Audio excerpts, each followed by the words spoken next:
Има жени, които винаги изискат нещо от мъжете си. Айфон, маркови дрехи, чанти и тъна.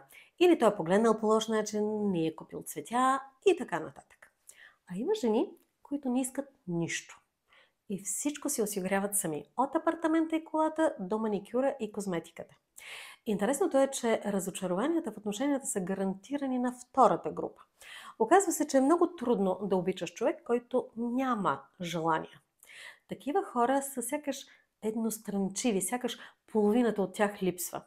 Оказва се, че хората, които не искат нищо, не изискват нищо, които нямат собствени желания, които не познават потребностите си и не следват целите си, в крайна сметка стават скучни.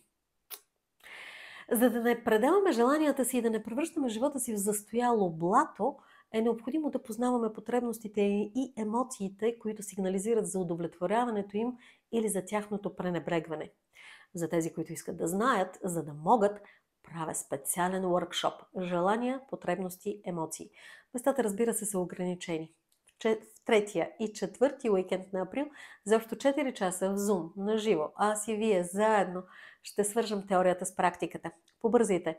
Завете участието си на адреса, който виждате, и научете подробностите в сайта miglena-angelova.com/ecovision. Изковете бронята си сами и животът наистина ще се промени към по-добро.